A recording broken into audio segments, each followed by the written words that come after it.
13 14 15 16 1 2 3 4 5 6 7 8 9 10 11 12 13 14 15 16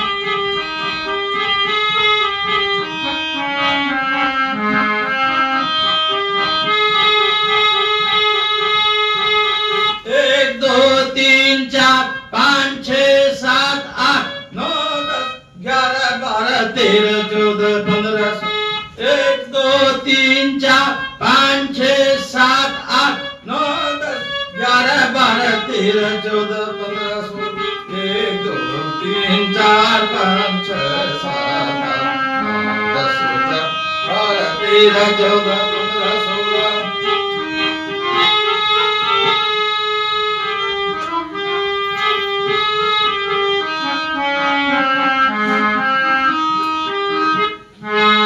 हरि ओम।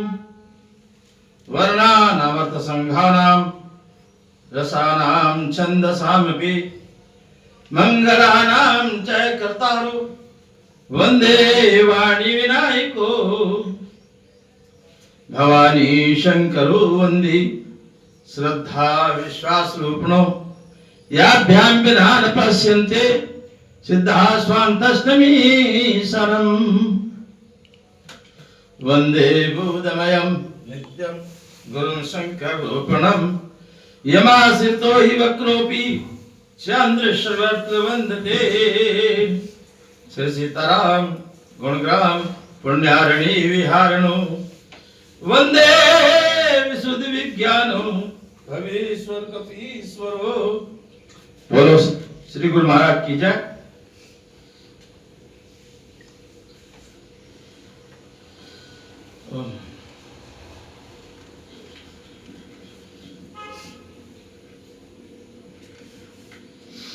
पवन सुत हनुमान की जय।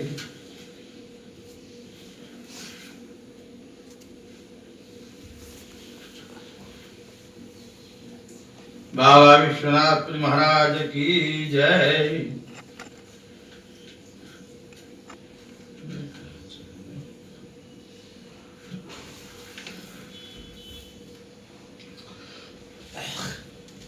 बहुत ही विचारने का विषय है। प्रभु जब किसी को देते हैं तो भी दिखाई नहीं देता कहां से देते हैं, कैसे करते हैं, और घर बार सब कुछ भर देते हैं। और जब परमपिता परमेश्वर लेता है तो भी पता नहीं लगता, सब साफ हो जाता है। कैसे ले लेता है? एक बहुत सुंदर चौपाई आई है। प्रभु जाको दारुण दुख देहि वाकी मति पहले हरने। अर्थात भगवान डंडा लेके, लठ लेके, बंदूक लेके, तलवार लेके किसी को नहीं मारता। बस जिसको ठिकाने लगाना हो, जिसको ठीक करना हो तो क्या करते हैं? प्रभु जाको दारुण दुख देहि वाकी मति पहले हरने।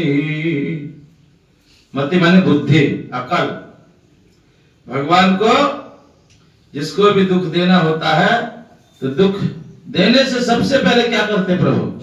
उसकी मति हर लेते हैं, उसके बुद्धि हरण कर लेते हैं।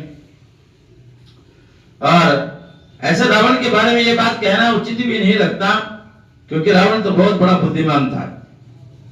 4 वेद 6 शास्त्रों का ज्ञाता रामायण को विद्वानों ने सिद्ध किया। कोई सामान्य पुरुष नहीं था रावण। 4 वेद 6 शास्त्र रावण कंठस्थ थे। विश्व सर्व का पुलुस्त ऋषि का पोता था। रावण उच्च खानदान का था, ऊंचे खानदान का, छोटा मोटा नहीं था। पुलुस्त ऋषि का पोता और विश्वेश्वर इसके बाप पिताजी का नाम था केकसी इनकी माता जी का नाम था, रावण के। सब बलवान थे, लेकिन वो श्राप लगा होता ना, इसलिए जैसे शूर्पणखा से रावण ने कहा खरदूषण को क्यों नहीं बताया ये समाचार कि तेरे नाक कान काटे हैं, वो तो वही पंचवटी पे रहते थे। शूर्पणखा ने कहा वो सेना लेके तुरंत गए और सबके सब 10,000 योद्धाओं के, ये राक्षस के, ये 10,000 को एक ही ने मार दिया। एक ही बड़े तपस्वी एक ही ने संहार कर रहा था। मैं देख रही थी कभी खड़ी खड़ी, और उनकी नाक शेर कट कट के गिर रहे थे। रावण को उसी समय ज्ञान हो गया था, जब एक अकेली हस्ती ने सब वीरों को मार दिया तो निश्चय मैंने जान लिया नारायण ने अवतार लिया। नारायण जान चुका था, रावण जान चुका था, नारायण ने अवतार लिया। घर अच्छा वे अवतारी है, घर अच्छा वे अवतारी है, तो बैर का नाता जोड़ूंगा और पिछले जन्म का बंधन भी उन्हीं के हाथों तोड़ूंगा। ये आवागमन का जो चक्कर है, इसको बैर बांध के, लड़ाई करके, युद्ध करके और अपना मुक्ति का रास्ता, क्योंकि ये राक्षस शरीर है। मेरे साथ साथ और भी जितने भी कुल है, परिवार है, ये लोग भजन तो नहीं कर सकते, लेकिन लड़ तो सकते ही हैं। और ऐसा आता है शास्त्रों में, जो युद्ध के मैदान में मारा जाता है, कहते हैं उसको खुले दरबार जाता है, अर्थात वो एकदम मुक्त हो जाता है, स्वर्ग को जाता है। रण, भक्ति और दान के तीनों काम जवान के, जो युद्ध के मैदान में देश की रक्षा करते हैं, धर्म की रक्षा करते हैं, जो भी अपने प्राण त्यागता है उसे दास स्वर्ग में जाता है। रावण ने कहा खरदूषण मौसम बलवंता, मार सके ना बिन भगवंता। अरे खरदूषण मेरे समान बलवान थे, इनको भगवान के सिवा कोई नहीं मार सकता। अगर अच्छा वे अवतारी है तो बैर का नाता जोड़ूंगा। अच्छा अगर उन्होंने वाकई अवतार ले लिया नारायण ने, तो मैं बैर का नाता जोड़ूंगा और पिछले जन्म का बंधन भी उन्हीं के हाथों तोड़ूंगा। जाके फिर मारीच को पटाया उसने। मारीच से कहा, मारीच को उससे भी ज्यादा ज्ञान था रावण से भी। उसने कहा कहां लेके जा रहे हो? वो राम लक्ष्मण जो है ना, बिना फर का मार मारा था, विश्वामित्र जी के यज्ञ की रक्षा करने गए थे वो, और वहां पे ताड़का को मार दिया उन्होंने। और मेरे को तो ऐसा बाण मारा कि मरा भी नहीं, बिना फर बाण राम ते ही मारा और ना आके यहां पड़ा। महाराज रावण कहने लगे अच्छा, कहने करना है तो शुभ काम करो, करना है तो, मारीच ने कहा करना है तो कोई अच्छा काम करो। अरे करना है तो शुभ काम करो, चोरी का करना ठीक नहीं, करना है तो भजन करो, करना है तो भजन करो, नारी का हरना ठीक नहीं। रावण कहने लगा है तो उपदेश दे रहा है, अच्छा मुझको ज्ञान सिखाता है, तू मुझको समझाता है, चुपचाप साथ चल मेरे, वरना सब ज्ञान भुला दूंगा और सीता के हरने से पहले यमपुरी तुझे पहुंचा दूंगा। मारीच समझ गया मरना है अब, चाहे रावण के हाथों मरो चाहे राम के हाथों। तब मारीच ने सोचा राम के हाथों मरूंगा, कम से कम मोक्ष तो मिलेगा, मुक्ति तो मिलेगी, इसके हाथ से क्या बात। पूरी सीता हरण की कथा आपको सुनाई दिया है। हनुमान जी लंका में पहुंचे और माता जी को जब अंगूठी दिया, अंगूठी ऊपर पेट से डाला है, अंगूठी मोई सांच बता दो, राम कहां छोड़ दिए, कल की कथा में आपने सुना है। अब सीता जी ने रावण को, हनुमान जी को देख के सोचा ये छोटा छोटा सा है बंदर, कैसे आ गया। वो कह रहा माता जी आप चिंता नहीं करो, हम बहुत जल्दी आपको लेके जाएंगे। वो तो मेरे को कहा नहीं राम ने, आज्ञा नहीं है, नहीं तो मैं भी लेके जाऊं। सीता जी सोचने लगे है तो छोटा सा है, बात बड़ी बड़ी कर रहा है? कह रहे मुझे बड़ा संकोच है, आप बड़े भोले भाले छोटे छाटे से लग रहे हो, इन राक्षसों के साथ तुम कैसे लड़ोगे? कह रहे मेरे को भूख लग रही माता जी, और अभी दिखा देता हूं मैं कितना छोटा हूं। कहते हैं जब सीता जी को शंका हो गई तो हनुमान जी ने अपना भूधराकार बहुत बड़ा शरीर धारण कर लिया। हनुमान जी कौन शंकर जी का अवतार है सभी जानते ही हो, 11 दिन अवतार थे। बहुत बड़ा स्वरूप अपना बना लिया। अब तो सीता जी को विश्वास हो गया, कहने ठीक है, कह मुझे भूख लग रही है, अरे 7 योजन समुद्र नाग के आया हूं, मेरे को भूख लग रही, माता जी तुम ठीक ठीक कह रही हो, अगर आप आज्ञा दो तो मैं कुछ फल फूल खा लो। कहने भैया बड़े बड़े मोटे मोटे राक्षस हैं, कहने उनके मुझे कोई डर नहीं है, बस आप आज्ञा दे दो। सीता ने कहा ठीक है, और साथ में वरदान भी दे दिया कि जा अजर अमर हो जाएगा और तेरे को हर शक्ति हर भूत में देती हूँ। सीता भी जगदम्बा का अवतार थे, माता जी का आशीर्वाद लिया और अशोक वाटिका में घुस गया, फल तोड़ खाने लगा, पेड़ तोड़ने लगा। अब जितने रखवाले थे वहां पे जम्बू माली वगैरह सब आए और कहने के बंदर कहाँ का है तू, बस तोड़ना हो, कहा बचाना फताना, सबको उठा उठा के राक्षसों को फेंकने लगा और उसने जम्बू मालू जो था उनका मुख्य उसको भी ठोक दिया। सबने जाके रावण से कहा ऐसे ऐसे एक बंदा है महाराज, सारा बाग उजाड़ दिया। एकदम अक्षय कुमार तैयार हुआ, रावण से आज्ञा लेकर के आया। हनुमान जी के चित्र से आते चलते टाइम अंगद ने कहा कि मेरे को अक्षय कुमार से खतरा है, मैं चला तो जाऊं पर लौटूंगा नहीं, लौटूंगा ये नहीं कह सकता। हनुमान जी ने सबसे पहले अक्षय कुमार को ही उद्धार कर दिया, अक्षय कुमार को ही मार दिया, खत्म कर दिया भाई। अब राक्षस फिर जाकर रावण से कहने लगे वो तो अक्षय कुमार को भी मार दिया, वो तो बहुत तगड़ा बंदर है। अब तो रावण भी समझ गया कोई सामान्य बंदर नहीं है। और उसके बाद मेघनाथ जी आए। मेघनाथ बहुत बड़ा बलवान था अपने समय का, और मेघनाथ ने आज्ञा लेकर के आकर के अशोक वाटिका में हनुमान जी से युद्ध किया। अब हनुमान जी ने कहा भाई रावण से मिलना भी तो है, तो ये अच्छा बहाना है, चलो मैं बन जाता हूं। मेघनाथ ने नाग फांस फेंकी और हनुमान जी इसमें बंध गए। ब्रह्मफास, ब्रह्मफास है ब्रह्मा की, हम इसको तोड़ नहीं सकते। हनुमान जी ने कहा ब्रह्मा जी की बाण है, ब्रह्मा जी की ब्रह्मफास है, इसको तोड़ोगे तो ब्रह्मा जी ज्ञान नहीं रहेगी। अर्थात हनुमान जी अपनी इच्छा से बंध के चले गए और रावण के पास पहुंच गए।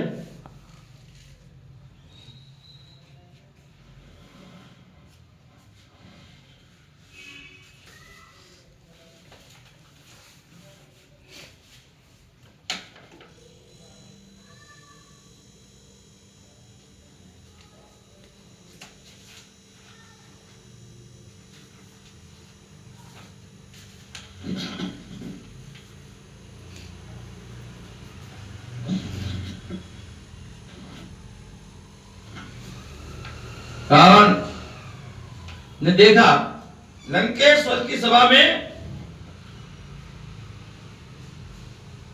पहुंचे, जबी कपीस क्रोधित होकर उसी क्षण बोल उठा 10 शीश। जैसे ही हनुमान जी को मेघनाथ सभा में लेके पहुंचा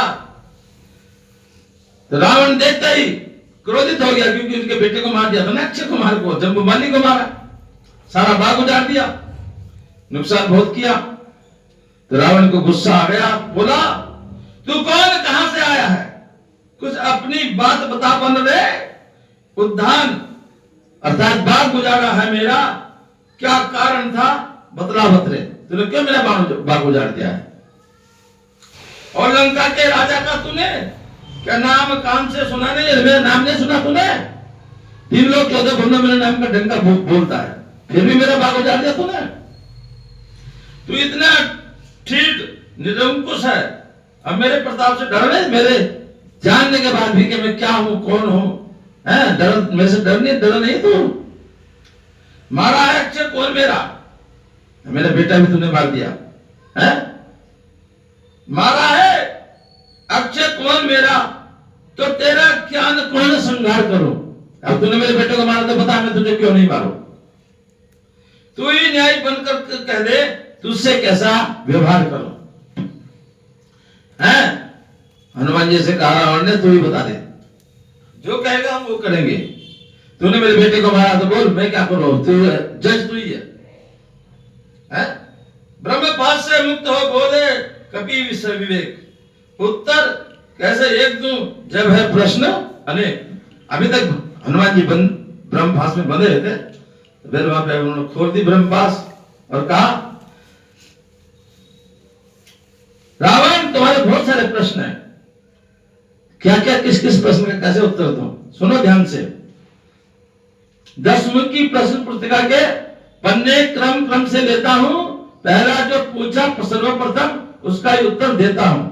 सच्चिदानंद सर्वदानंद बल बुद्धि ज्ञान सागर है जो, रघुवंश शिरोमणि राम राघवेंद्र, रघुकुल नायक रघुर है जो उत्पत्ति स्थिति प्रलय रूप, ध्यान से सुनने की बात, उत्पत्ति पैदा करने वाला भी वही है, पालन करने वाला भी वही है, प्रलय करने वाला बाद में प्रलय करने वाला मारने वाला भी वही है। क्या? जो उत्पत्ति स्थिति प्रलय रूप पालक पोषक संहारक है, इच्छा पर जिनकी विधि है, संसार सारा परिचालक है। जो दशरथ अजर बिहारी हैं, कहलाते रघुकुल भूषण है, रिजीति जिन पर सूप नखा, जो हारे जिनमें खरदूषण है। फिर और ध्यान दे लो, जिनकी सीता को हर कर लाए हो, मैं उन्हीं राम का सेवक हूं, तुम जिनसे बैर बढ़ाए हो। अब सुनिए, लंका आया था माता का पता लगाने को, इतने में मुझे भूख लगी तो लगा फल खाने को, फिर सुधी तुमने नहीं दी। अरे मैं तुम्हारा मेहमान बन के आया इतनी दूर से, लेकिन तुमने ध्यान ही नहीं दिया, सुधी नहीं दिया, कौन आया कौन नहीं, सुधी नहीं तुमने दी बहाने की, मैं तो तुम्हारा बहाना हूं। अनिश्चित तो स्वभाव है ये, बानर का स्वभाव है ये, फल खा के पेड़ तोड़ देना, ये तो बंदर का स्वभाव है। क्या? सुधी तुमने ली बहाने की, निश्चित तुमने अभाव है ये, और फल खाकर पेड़ तोड़ता है, बानर का तो स्वभाव है। हम तो स्वभाव से करते हैं, फल खाए छिलका फेंक दिया, फल खाए पेड़ तोड़ दिया। इस कारण भोजन से पहले भगवान जीव जब लेते हैं तब भक्त प्रसादी पाते हैं, और इस कारण भोजन में पहले निज प्रभु का भोग लगाते हैं। मैंने भी श्री रामापण कर उन वृक्षों को फल खाए हैं, तुम उस प्रसाद के पात्र न थे, इस कारण तोड़ गिराए हैं। जिन वृक्षों के मैंने फल खाया वो उनका फल खाने के तुम अधिकारी नहीं हो, इसलिए मैंने तोड़ दी। अक्षयवत का उत्तर है, क्यों मारा तुम्हारे अक्षयवत को, तुम्हारे अक्षय पुत्र को, अक्षय कुमार को क्यों मारा, वो भी सुन लो। अक्षयवत का उत्तर है, सबको अपनापन प्यारा है, और जिन्होंने मुझको मारा है मैंने भी उनको मारा है, बिना मतलब किसी को नहीं मारा। अब मेरी कुछ प्रार्थना सुन ले, ध्यान, बिना कहे बनती नहीं, कहना सदा, कहना पता निशान।